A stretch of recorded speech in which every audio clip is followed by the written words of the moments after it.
Today, 24th of August 2025, is the 30th year anniversary of the release of the very famous operating system Windows 95 that brought a more family-friendly computer experience to everyone. Now, in this video, I will give you some suggestions about a retro build Windows 95 gaming computer.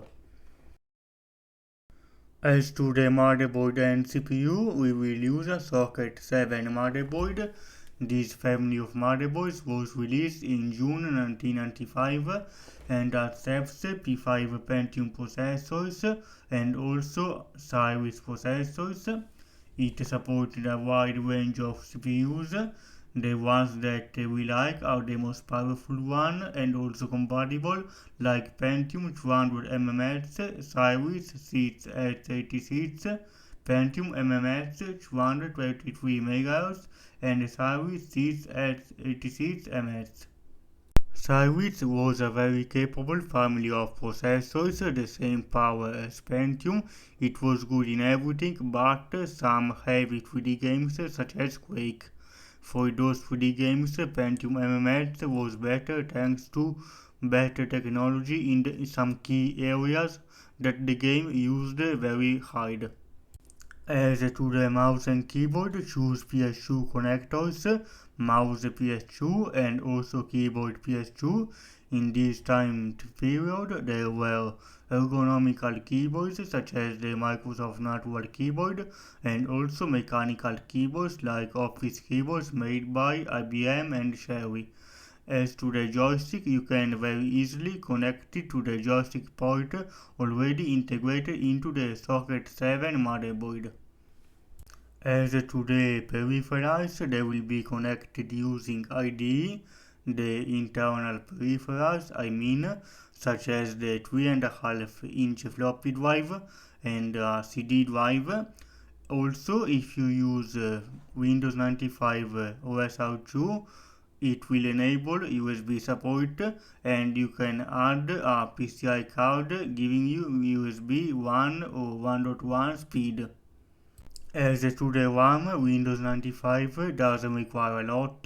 64 MB will be great, but 124 ADO RAM will be even better for some demanding games. And as to the graphics card, I suggest you a 2D graphics card like S3 Virge and a 3D graphics card made by 3DFS Voodoo 2 that you can also run two of them together in SLI for some early 3D games.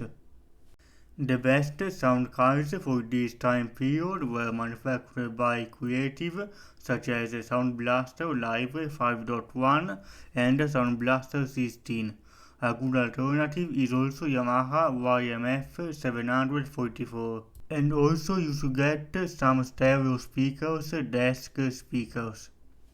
As to the storage, you have two options. The motherboard will natively support IDE, and so we will use IDE but using faster transfer speed thanks to flash memory.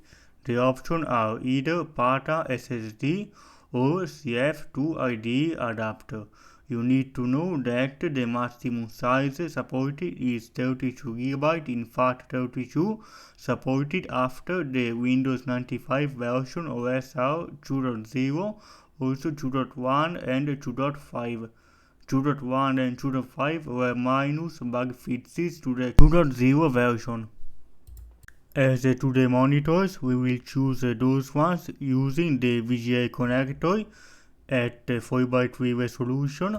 The top resolution for this time period were 1280 by 1024 and 1600 by 1200. So the only choice now is either LCD if you want a cheaper monitor and easier to find, or CRT if you want a true 90s gaming experience closer to the time period that we are focusing on and with a faster response time, because the CRT refresh rate was commonly very high.